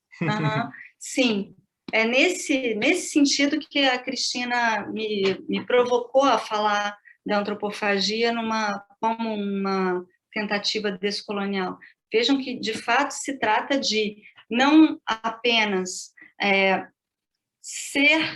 receber, né, os ideais europeus, no caso, e emulá-los, se curvar a eles, tentar imitar a arte europeia, no caso, mas se trata de ativamente se colocar como devorador desses ideais e, parodicamente, fazer toda uma reflexão sobre a própria história brasileira, né? Ele chega a falar de Dom João dizendo, vejam como isso é o contrário do mito de Totem e Tabu, Dom João dizendo para Dom Pedro, meu filho, corre, põe essa coroa na cabeça antes que um aventureiro o faça. Né? Então, são países e toda uma série de países, regiões inteiras no planeta, né, que são marcadas pela expoliação, pela opressão e pela violência em relação a largas parcelas da população. E é nesse sentido que eu acho que aquele discurso de uma desidentificação, de uma crítica da identidade, importante para se pensar a sociedade de massas dos irmãos, né, nas quais ali pequenas diferenças geram um ódio terrível, né, essa tentativa de dissolução da identidade como um pertencimento imaginário alienante, deve ser repensado para a nossa realidade. Porque na nossa realidade, esse pseudo-desidentitarismo é uma estratégia colonial para evitar que determinados grupos se identifiquem com significantes que possam trazer uma verdadeira resistência e potência de luta contra as forças opressoras. Né? Então, com muita alegria, me parece que a gente tem que saudar hoje em dia, como psicanalistas, tá? o aparecimento já, nem tão recente assim, mas muito forte hoje, de grupos que se autodenominam como negros, enfim, e questões de gênero, com denominações diversas, e a denúncia de violência e genocídio muito claramente. Sim, a gente vai tentar fazer um tempinho para debate, se o Lucas deixar, porque ele já está agoniado ali, estou vendo aqui algumas perguntas, mas sei que está tarde. Tem uma pergunta do André Abu, anterior aqui, e essa do debate, então até... Sim. Quer que eu leia? Tu quer ler silenciosamente? Todos podem ler aqui. Então, eu estava tentando, a partir das perguntas, provocações da leitura da Cristina, dar uma geral a respeito do texto, para a gente poder, né, discutir de um modo, vocês tendo uma ideia básica, pelo menos, do que aparece, enfim, como mais importante no livro. Com certeza eu deixei coisas de lado, com certeza não poderei dar o lugar para conversa com as obras dessas artistas que eu nomeei, que eu gostaria de trazer. Eu queria, só para terminar, acentuar isso que a Cristina notou e sobre o qual ela me mandou um áudio hoje que me deixou muito contente, que é a ideia de que chegar nessa contra-antropofagia com Lígia Clark, não é um termo que Lígia use, mas salientar a baba, a regurgitação, o vômito, também é um modo de pensar, repensar a antropofagia, se colocar em relação a ela, que aponta, denuncia o quanto essa introjeção de partes do pai, essa introjeção, né, dos significantes no campo simbólico, tem algo de violento e que pode ser recusado. Se pode recusar a devorar, né? Então, com esse ponto, que eu não sei se a gente pode pensar como uma formulação que tem a ver, talvez, com modos não fálicos de constituição social, mas essa me parece uma direção interessante, eventualmente.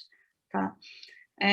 Nessa direção tem uma pergunta aqui, que eu não sei, aparece para mim, não no chat, mas no QIA, não sei o que é isso, mas Sofia Esquema pergunta: Tânia, a Cristina falou sobre as teorias sexuais dos meninos Freud e Lacan que partem de uma formação sexual do sujeito.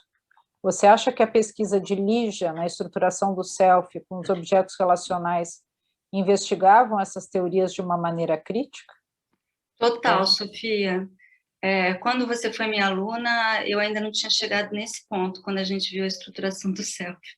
Mas aí, no livro, eu cheguei a esse ponto. Eu acho que vai te interessar bastante, Sofia, porque eu sei que você é uma estudiosa de Lígia e da estruturação do self. É isso mesmo, tá? Eu acho que ela lida diretamente, frontalmente, nas leituras que eu pude fazer, na reflexão que eu pude fazer em seguida. Então, assim, não deixe de ler e a gente pode voltar a conversar sobre isso. Tem o da Daniele aqui também, e é que quais seriam as implicações desse pensamento para a clínica psicanalítica sem correr o risco de que se torne uma psicologia?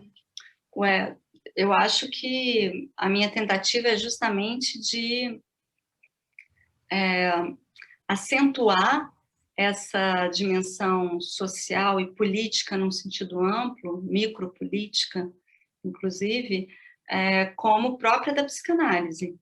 Eu acho que a psicologia, grosso modo, claro que a gente sempre corre o risco de estar reduzindo muitíssimo, né, quanto mais quando está falando com pressa, mas eu acho que a psicologia, ela tende a entender, né, como individual e subjetivo todo um campo que se relaciona com o social, ainda que exista psicologia social. E o que eu estou tentando trazer, Daniele, né? Ou Daniela, não achei aqui a pergunta,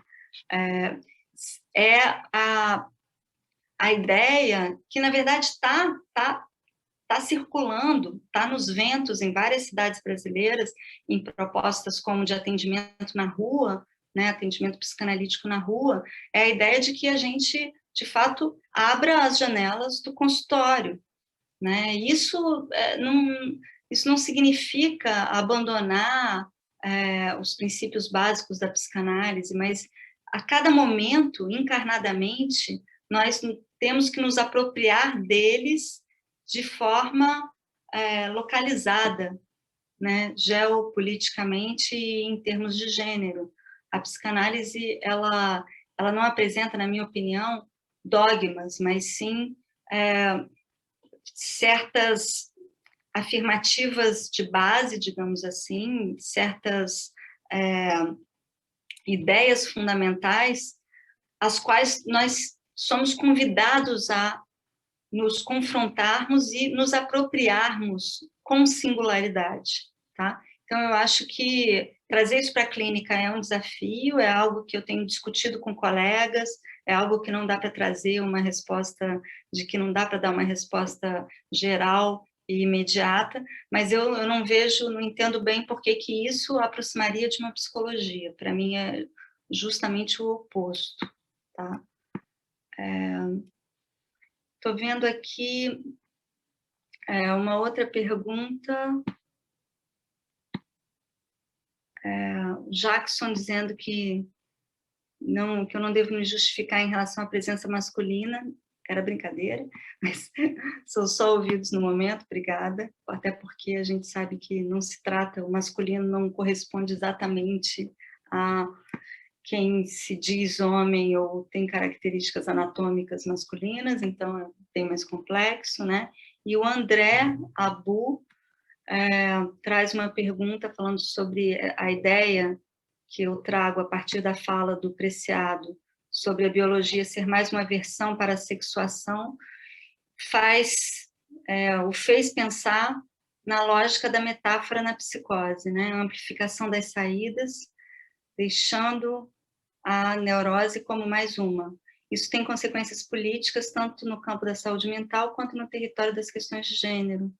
Se for possível comentar, se não sair muito do enredo preparado para hoje. Então, André, a gente já conversou um pouquinho sobre isso, especialmente, né, em torno da exposição Lugares do Delírio. Justamente, eu também, você sabe, que eu me interesso muito por esse assunto e é todo um campo de trabalho que eu vinha desenvolvendo desde o final de 2014, né, que passou pela exposição Lugares do Delírio no Rio, em seguida em São Paulo, maior ainda.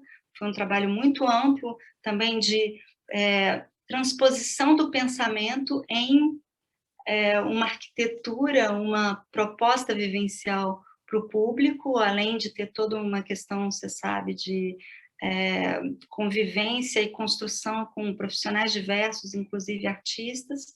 E justamente quando o Lucas me convidou para publicar esse livro, eu estava imersa no livro sobre Lugares do Delírio, tá? Que eu também terminei recentemente e vai sair pela N-1 daqui a alguns meses.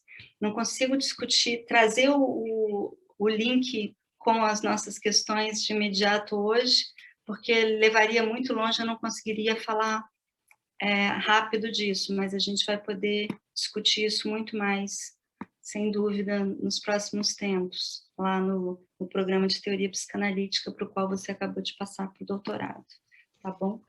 Bom, Tânia, seguindo a tua própria recomendação de irmos até 9h30, quem sabe vamos nos dirigindo assim para últimas palavras. Aí, né? Isso. Não quero deixar sem comentar aqui o que já foi trazido, mesmo que não dê para responder exatamente, né? A Isa... Cadê a Isa? Agora me perdi. Sim, a Isa fala da descolonização.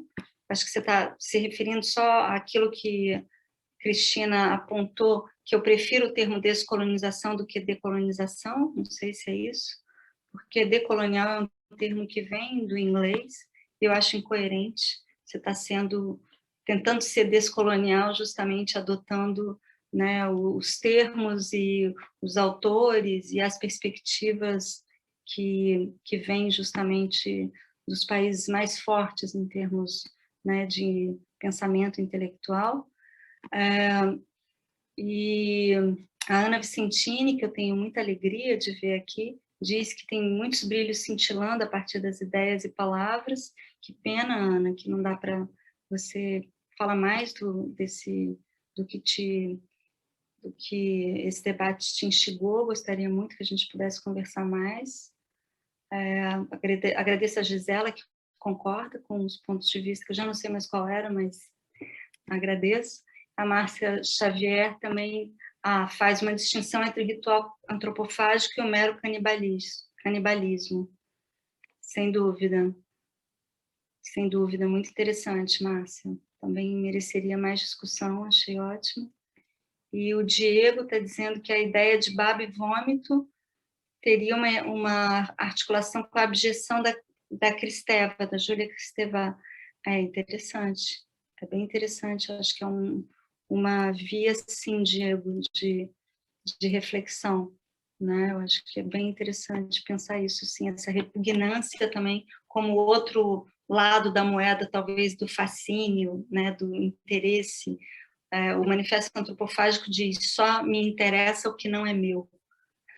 E o que é que não interessa? Ou melhor, o que é que causa repulsa, né? Por fim, acho que a gente está terminando aqui, a Rosana fala da cultura surgindo de um assassinato, sim, exatamente, essa desconsideração da mulher, eu acho que é importante, inclusive eu esqueci de dizer, Rosana, que assim, Freud coloca, em Totem e Tabu, ele diz que o artista seria aquele que se coloca no lugar do herói que matou o pai e inventa mitos de assassinato do pai. E eu acho que é muito interessante essa indicação, porque mais do que mitos e de se colocar no lugar do herói, talvez a gente possa pensar, essa minha proposta metodológica, que a arte seria, sim, a construção incessante de outras versões para esse mito teórico. Nesse sentido, eu concordo totalmente. A Daniela Schenkman-Chatlar, a quem eu também agradeço a presença, está agradecendo, a gente que agradece. E o que mais, gente? O que tem de pergunta para tentar... Tem uma conversa paralela aqui sobre o Aníbal Quijano, que é um autor incrível, que a Rita Segato trabalha muito. Questões... Tem alguma coisa que eu deixei de... Tem algum comentário ou outro apenas agora?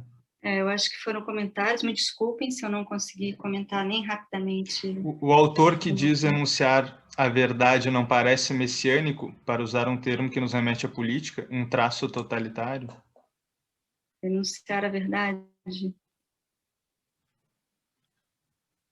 Eu mencionei um autor que diria enunciar a verdade de forma crítica, justamente, né? Eu acho que, se não me engano, é a isso que a Rosana está fazendo menção. Pois eu também não fiz nenhuma ligação direta, assim. Talvez é uma pergunta crítica também, né? Nesse sentido. Eu acho que não se trata, em psicanálise, é impossível, pelas condições mesmas digamos, básicas da teoria e da prática psicanalítica, entender o enunciado de uma verdade como oriundo, digamos, dependente de um sujeito neutro, né? Essa correlação entre a verdade ou a razão é justamente o que a psicanálise contribui muito claramente para destruir no século XX, né? No início do século XX, principalmente. Agora, posso dizer mais uma coisa?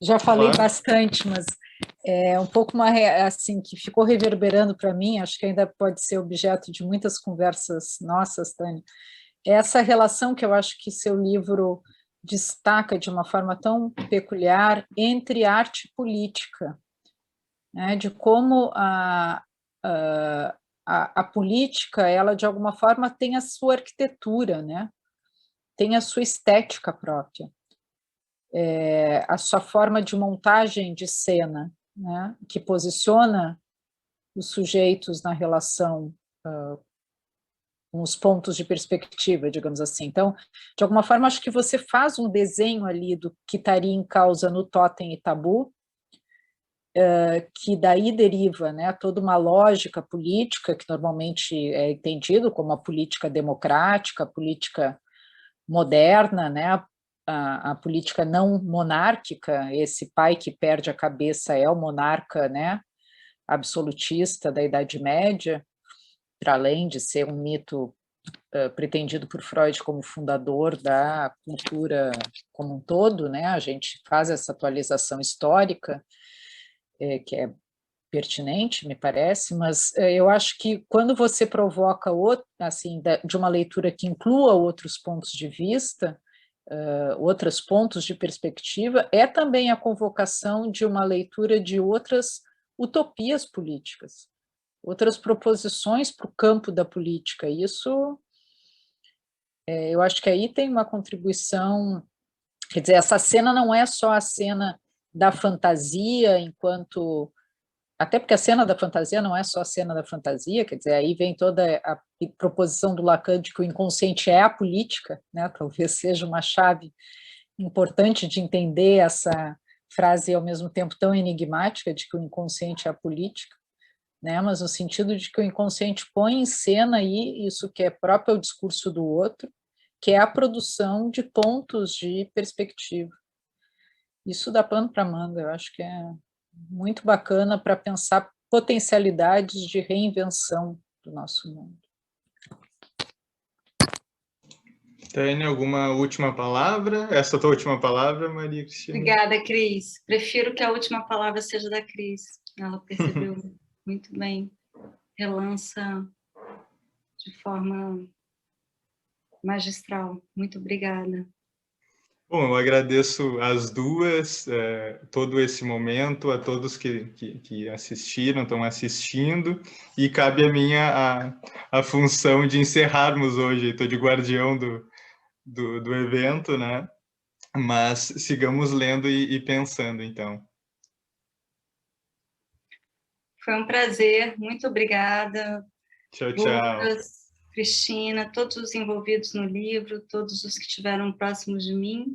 Eu falei da minha mãe, das minhas irmãs, das minhas filhas, mas também quero agradecer o meu pai, que está, talvez ainda me ouvindo também, e todos os colegas e alunos, alunes, e todos os que passaram esse tempo aqui com a gente, os que aguentaram até agora, devem estar com fome.